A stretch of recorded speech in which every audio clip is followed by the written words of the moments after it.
తాకట్టులో ఉన్న బంగారాన్ని విడిపించి ఆ రోజున్న మార్కెట్ ధర కట్టి మిగిలిన డబ్బును మీకు అందిస్తుంది ఎస్వీఎస్ గోల్డ్. నమస్తే, నా పేరు పివి రావు. నాకు దాదాపు 40 ఏళ్ళు డయాబెటీస్ చికిత్సలో అనుభవం ఉంది. ముందస్తు మధుమేహం గురించి చాలామంది అడుగుతూ ఉంటారు. అంటే ప్రీ క్లినికల్ డయాబెటీస్ అంటాం, దాని గురించి చాలామంది అడుగుతూ ఉంటారు. ఈ ప్రీ క్లినికల్ డయాబెటీస్ అనేది రక్తంలో గ్లూకోజ్ ఆధారంగా తినకముందు, అంటే ఫాస్టింగ్లో పొద్దున పూట 100 నుంచి 125 మిల్లీగ్రాముల మధ్యలో రక్తంలో గ్లూకోజ్ ఉన్న, తిన్న తర్వాత 140 నుంచి 200 మిల్లీగ్రాముల మధ్యలో ఉన్న దీన్ని ప్రీ క్లినికల్ డయాబెటీస్ అంటారు. అలా ఉన్నంత మాత్రాన వాళ్ళకి ఏమీ సమస్య లేదు, వీళ్ళకి మందులు వేసుకోవాల్సిన అవసరం లేదని అనుకోకుండా, ఈ ముందస్తు మధుమేహం అనేది రాబోయే డయాబెటీస్ ఒక సూచన అనే మాట కరెక్టే. కానీ అప్పటికే కొన్ని సంవత్సరాలుగా మీ రక్తంలో డయాబెటీస్కి సంబంధించిన సమస్యలు ఉండే అవకాశం కూడా ఉంది. ఇదివరలో ఏంటంటే ముందస్తు మధుమేహాన్ని అంత పెద్ద పట్టించుకునేవాళ్ళం కాదు. ఆ తర్వాత ఎప్పుడో డయాబెటీస్ వస్తుంది అప్పుడు చూసుకుందాంలే అనుకునేవాళ్ళం. కానీ ఇప్పుడు అలా కాదు. ఈ ప్రీ క్లినికల్ డయాబెటీస్ ఉన్న వాళ్ళకి చాలామందికి రక్తపోటు కూడా ఉంటుంది అనమాట. చాలామంది ఏమంటారు, నాకు లేదంటారు. కానీ మీరు చూసుకోవాలి, సాయంత్రం పూట, మధ్యాహ్నం, కొంచెం రాత్రి చీకట్లో కూడా రక్తపోటు చూసుకున్నట్లయితే డయాబెటీస్ రాకముందే రక్తపోటు స్టార్ట్ అవుతుంది, చాలామందిలో స్టార్ట్ అవుతుంది ఇది. కాబట్టి ఈ రోజుల్లో 25 ఏళ్ళ వయసులోనే మరి అంతా చాలా యాక్టివ్గా వాళ్ళ వృత్తిలో చాలా కష్టపడి పనిచేస్తున్న వాళ్ళకు కూడా రక్తపోటుతో ఈ ప్రీ క్లినికల్ డయాబెటీస్ ముందస్తు మధుమేహం స్టార్ట్ అవుతుంది. ఆ తర్వాత వాళ్ళకి ట్రైగ్లిజరైడ్స్ పెరుగుతాయి అన్నమాట. ఇది కూడా చాలామంది రక్త పరీక్షలు చేయరు. ట్రైగ్లిజరైడ్స్ పెరిగాయి లేదా అనేది మనకు బయట లక్షణాలతో తెలియదు. ముందస్తు మధుమేహం ఉన్న వాళ్ళకి రక్తంలో ట్రైగ్లిజరైడ్స్ అనే కొవ్వు పదార్థాలు కూడా ఎక్కువగా ఉంటాయి. ఇక మూడోది ఏంటంటే బరువు పెరుగుతారు. బరువు పెరగడం అనేది చూడటానికి బరువు పెరిగినట్టు కనిపించదు, కానీ బాడీ మాస్ ఇండెక్స్ అనే లెక్క ప్రకారం చూసుకున్నట్లయితే, అంటే మన వెయిట్, అంటే బరువుని కిలోల్లో పెట్టుకుని దాన్ని భాగించాలన్నమాట. హైట్ మీటర్లో స్క్వేర్ చేసి భాగించినట్లయితే 18.5 నుంచి 23 లోపు రావాలి ఆ నెంబరు. కానీ భారతీయుల్లో చాలామందికి ఇది 23 దాటి ఉంటుంది. 23 నుంచి 25 అంటే ఓవర్ వెయిట్ అంటాం, అంటే కొంచెం మొదలవుతుంది. ఇది ముందస్తు మధుమేహంలాగా ఇది ముందస్తు ఉపకాయం అనమాట. ఆ తర్వాత 25 దాటితే ఒబేసిటీ. మిగతా దేశాల్లో అయితే 25 వరకు ఉపకాయం అని అనరు. మన దేశంలో 23 దాటితేనే కొంచెం లావు పెరుగుతూనే ఉంటాం. కాబట్టి ఈ ముందస్తు మధుమేహం రావటానికి ముందే, కొన్ని సంవత్సరాలకు ముందే వాళ్ళకి రక్తపోటు వస్తుంది. తర్వాత ట్రైగ్లిజరైడ్స్ పెరుగుతాయి రక్తంలో. ఇవన్నీ కూడా మనం పరీక్ష చేసుకుంటే తప్ప తెలియవు.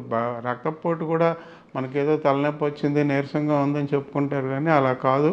ఆ బీపీ చూపించుకుంటూ ఉండాలి. 25 ఏళ్ళు వయసు దాటిన ప్రతి ఒక్కళ్ళు సంవత్సరానికి ఒకసారైనా రక్త పరీక్షలు చేయాలి. బ్లడ్ ప్రెషర్ ఏముంది, చాలా తేలిక కదా, ఎక్కడ పడితే అక్కడ ఉంటాయి కాబట్టి బ్లడ్ ప్రెషర్ కూడా ఎక్కువసార్లు చూపించుకుంటూ ఉండాలి.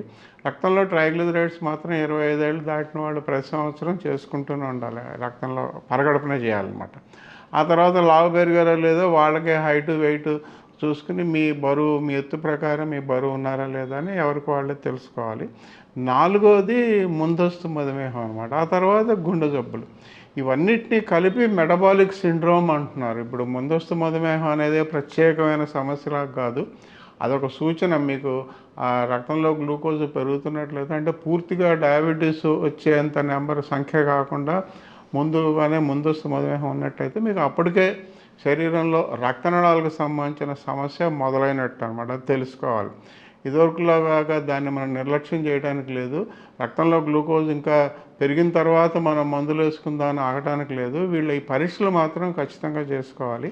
ఈ పరీక్షల్లో ఏదైనా లోపం బయటపడినట్లయితే, అంటే రక్తపోటుకు కానీ, రక్తంలో ట్రైగ్లిజరైడ్స్కి కానీ, ట్రైగ్లిజరైడ్స్తో పాటు కొలెస్ట్రాల్ కూడా, మిగతా దేశాల్లో కొలెస్ట్రాల్, మన దేశంలో ట్రైగ్లిజరైడ్స్ ఎక్కువగా పెరుగుతున్నాయి.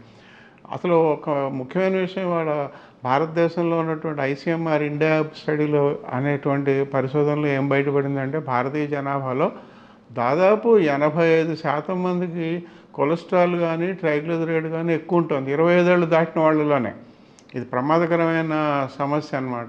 ఇంత ఎక్కువగా రక్తంలో కొలెస్ట్రాల్, ట్రైగ్లిజరైడ్ ఎక్కువ ఉంటుందని మేము ఎవరూ ఊహించలేదు. ఇప్పుడు ఇవన్నీ కూడా పరిశోధనలో బయటపడుతున్నాయి. ఇలాగ కొలెస్ట్రాల్, ట్రైగ్లిజరైడ్ ఎక్కువ ఉన్న వాళ్ళకు కూడా ముందస్తు మధుమేహం ఉంటుంది. కాబట్టి ముందస్తు మధుమేహం అనే దాన్ని నిర్లక్ష్యం చేయకుండా ఇలాంటి పరీక్షలన్నీ చేసుకుంటూ దానికి అనుగుణంగా వాటి మందులు, కొలెస్ట్రాల్ మందులు, ట్రైగ్లిజరైడ్ మందులు, రక్తపోటు మందులు వాడుకుంటున్నట్లయితే మనం రక్తనాళాల సమస్య రాకుండా నివారించుకోవడానికి, ఒకవేళ అప్పటికే వచ్చినట్లయితే ముందుగానే ఎర్లీ డయాగ్నోసిస్, ముందుగానే తెలుసుకుని దానికి సంబంధించిన చికిత్సలు చేసుకోవడానికి అవకాశం ఉంటుంది. కాబట్టి మెటబాలిక్ సిండ్రోమ్ ఇవాళ ఇది బాగా పాపులర్ అయింది. Metabolic syndrome, insulin resistance syndrome అంటారు కొందరు.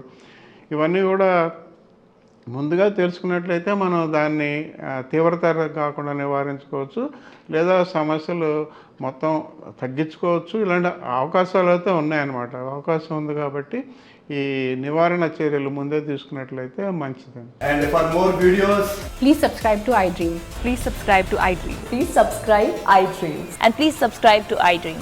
For more videos, subscribe to iDream. please like, share and subscribe to the channel. Congratulations, iDream. subscribe to iDream. Subscribe to iDream. So subscribe to iDream Media. iDream team అందరికి huge congratulations. Please subscribe iDream Media. Please subscribe to iDream. Subscribe iDream. Please subscribe to iDream.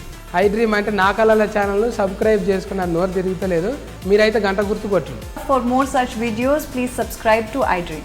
Subscribe to iDream. Please subscribe to iDream. Please subscribe iDream Media. Please do subscribe to iDream. Please subscribe to iDream Media. For best entertainment and information, please subscribe iDream. And don't forget to subscribe to iDream.